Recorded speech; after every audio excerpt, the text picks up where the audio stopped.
আজকের ভিডিওতে প্রথমে আমরা দেখব কগনিবল অফেন্স বা ধর্তব্য অপরাধ কাকে বলে, এবং 2 নম্বরে দেখব নন কগনিবল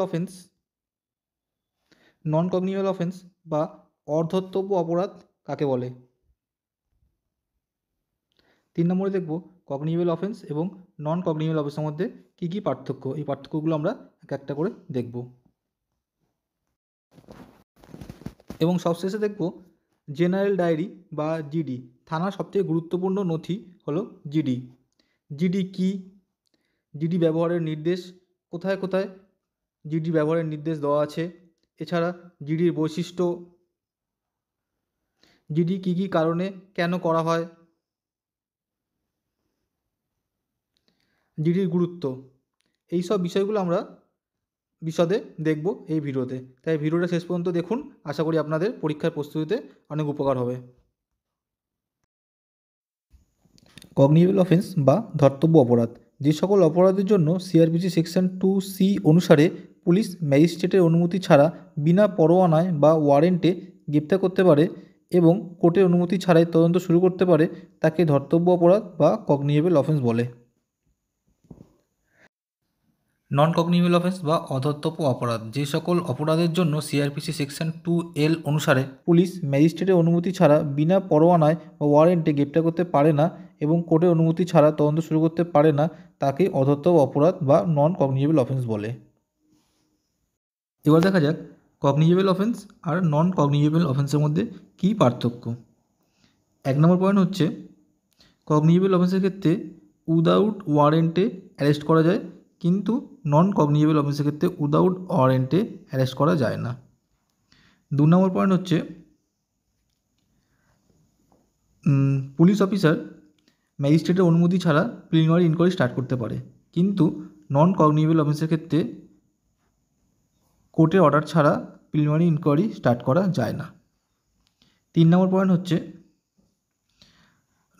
কগনিবল অফেন্সের উদাহরণ হচ্ছে মার্ডার, রেপ, ডাউরি ডেথ ইত্যাদি, এবং নন কগনিবল অফেন্সের উদাহরণ হচ্ছে ফরজারি, চিটিং, ডিফরমেশন ইত্যাদি।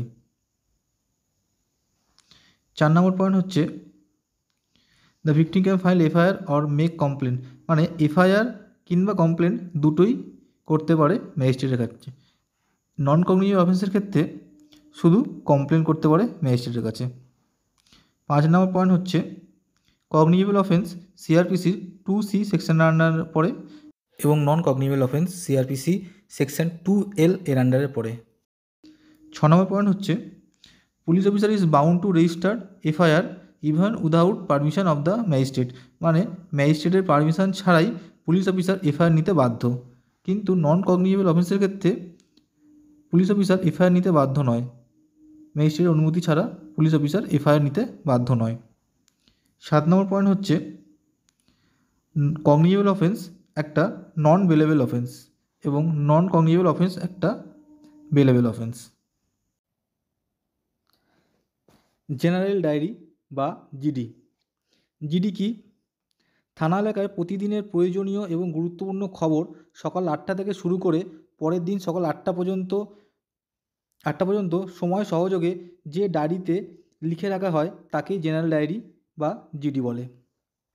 জিডি ব্যবহারের নির্দেশ। জিডি ব্যবহারের নির্দেশ রয়েছে 5 নম্বর পুলিশ আইনের বা পুলিশ অ্যাক্টের 44 নম্বর ধারায়। 2 নম্বর হচ্ছে, ফৌজদারি কার্যবিধি বা সিআরপিসির 154 এবং 155 নম্বর ধারায় জিডির কথা বলা আছে। 3 নম্বর হচ্ছে, পুলিশ রেগুলেশন বেঙ্গল বা পিআরবির 377 নম্বর ধারায় জিডির কথা বলা আছে। এবার আসি জিডির বৈশিষ্ট্য।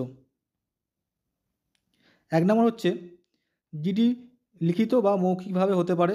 যদি কেউ মৌখিকভাবে জিডি করতে চায় তাহলে থানার ডিউটি অফিসার কিংবা তার নির্দেশে অন্য কোনো পুলিশকর্মী সেটা লিখিত আকারে জিডিতে লিপিবদ্ধ করতে পারে। 2 নম্বর হচ্ছে, বিপি ফর্ম নম্বর 65 অনুযায়ী জিডিতে ক্রমিক নম্বর লেখা 200টি পাতা থাকে। পরের পয়েন্ট হচ্ছে, ঘটনা যে থানা এলাকায় ঘটবে সেই থানাতেই জিডি করতে হবে। তার পরের পয়েন্ট হচ্ছে, জিডি ভিত্তিতে একটি নন এফআইআর মামলা শুরু হতে পারে, তাই আবেদনকারী যদি এখনই মামলা শুরু করতে না চায় তাহলে সেটা আবেদনে উল্লেখ করে দিতে হবে। পরের পয়েন্ট হচ্ছে, যদি থানার ভারপ্রাপ্ত অফিসার বা ওসি আইসি জিডি নিতে অস্বীকার করে, তবে আবেদনকারী তার সমস্যাটি জেলার পুলিশ সুপার বা এসপির কাছে লিখিতভাবে জানাতে পারে। এছাড়া আদালতে গিয়ে জিডি করার আবেদন করা যায়। পরের পয়েন্ট হচ্ছে, জিডিতে শুধু জনগণের অভিযোগ লিপিবদ্ধ হয় না, থানার 24 ঘন্টার যাবতীয় গুরুত্বপূর্ণ বিষয় এতে লিখে রাখতে হয়। পরের পয়েন্ট হচ্ছে, জেলা ম্যাজিস্ট্রেট বা ডিএম ইচ্ছা করলে জিডি তলব করতে পারে বা জিডি চেয়ে পাঠাতে পারে। পরের পয়েন্ট হচ্ছে, জিডি করতে মূল আবেদনের সাথে আরও 2টি ফটোকপি বা জেরক্স সহ মোট 3 কপি থানায় জমা দিতে হয়। এরপর ডিউটি অফিসার সেটাকে জিডিতে নথিভুক্ত করে নিয়ে একটি কপিতে জিডি নম্বর, তারিখ, সিল, স্বাক্ষর সহ আবেদনকারীকে নিখরচায় দিয়ে দেবেন এবং বাকি 2টি কপির একটি থানায় থাকবে এবং অপরটি আরেকটি তদন্তকারী অফিসারকে দেওয়া হয় তদন্ত করার জন্য। পরে হচ্ছে, জিডি কী কারণে এবং কেন করা হয়। জনসাধারণ সাধারণত 3টি কারণে থানায় গিয়ে জিডি করে থাকে। প্রথম কারণ হচ্ছে ধর্তব্য অপরাধ বা কগনিজেবল অফেন্সের ক্ষেত্রে সাধারণ মানুষ জিডি করে। 2 নম্বর পয়েন্ট হচ্ছে অধর্তব্য অপরাধের ক্ষেত্রে বা নন কগনিজেবল অফেন্স ক্ষেত্রে সাধারণ মানুষ জিডি করে থাকে। এবং 3 নম্বর পয়েন্ট হচ্ছে নথিপত্র হারিয়ে যাওয়ার জন্য মানুষ থানায় গিয়ে জিডি করে থাকে। এবার দেখা যাক কী লেখা আছে। কোনো কারণে নিরাপত্তার অভাব বোধ করলে, কেউ কোনো প্রকার ক্ষতি করার হুমকি দিলে, ভয় দেখালে কিংবা এক বা একাধিক ব্যক্তির দ্বারা কোনো অপরাধ ঘটানোর সম্ভাবনা তৈরি হলে বা কেউ কারোর স্থাবর বা অস্থাবর সম্পত্তির ক্ষতি করলে বা করতে চাইলে থানায় গিয়ে যে কোনো প্রাপ্তবয়স্ক ব্যক্তি লিখিত বা মৌখিক আবেদনের ভিত্তিতে থানায় জিডিতে সেটি নথিভুক্ত করিয়ে রাখতে পারে। এছাড়া কেউ নিখোঁজ হলে, পালিয়ে গেলে, মূল্যবান সামগ্রী যেমন মোবাইল, সিম কার্ড, প্রয়োজনীয় নথিপত্র, পাসপোর্ট, লাইসেন্স, শিক্ষা সংক্রান্ত সার্টিফিকেট হারিয়ে গেলে জিডি করতে হয়। জিডির গুরুত্ব বা importance of GD. 1 number point হচ্ছে, কোনো সম্ভাব্য ঘটনার পূর্বে করা জিডি ঘটনার পরবর্তীতে জিডি করা ব্যক্তির পক্ষে এবং ঘটনাকারীর বিপক্ষে আদালতে সাক্ষ্য হিসাবে স্বীকৃত হয়। 2 নম্বর পয়েন্ট হচ্ছে, কেউ কোনো হুমকি পেয়ে নিরাপত্তার আশঙ্কায় জিডি করলে হুমকি দেওয়া ব্যক্তিকে পুলিশ সতর্ক করতে পারে। এমনকি তদন্ত করে ধর্তব্য অপরাধের বিরুদ্ধে পুলিশ স্বতঃপ্রণোদিতভাবেও মামলাও রুজু করতে পারে। 3 নম্বর হচ্ছে, ঘটনার পর দোষী ব্যক্তিকে শনাক্ত করা সহজ হয় জিডির জন্য। 4 নম্বর পয়েন্ট হচ্ছে, ঘটনার আগে জিডি করে রাখলে আইনি প্রক্রিয়ায় অনেক এগিয়ে থাকা যায়, তবে অসৎ উদ্দেশ্যে কাউকে ফাঁসানোর জন্য জিডি করলে পরবর্তী সময় সেই ব্যক্তির বিরুদ্ধেই আইনি ব্যবস্থা নেওয়া যেতে পারে। 5 নম্বর পয়েন্ট হচ্ছে, হারিয়ে যাওয়া জিনিস খুঁজে পেতে এবং খুঁজে পেলে সেটা ফেরত পেতে জিডি খুবই সহায়ক হয়ে ওঠে।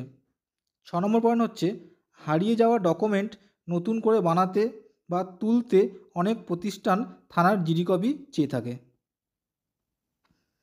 এই হচ্ছে জিডি সম্বন্ধে যাবতীয় তথ্য। তোমরা চাইলে ডকুমেন্টটা আরেকবার ভালো করে পড়ে নিতে পারো প্রথম থেকে শেষ পর্যন্ত। এবং ভিডিওটা ভালো লেগে থাকলে চ্যানেলটা সাবস্ক্রাইব করে নিতে পারেন এবং আমার চ্যানেলে প্লেলিস্টে আরও কিছু এই ধরনের ভিডিও আছে, চাইলে আপনারা গিয়ে দেখতে পারেন।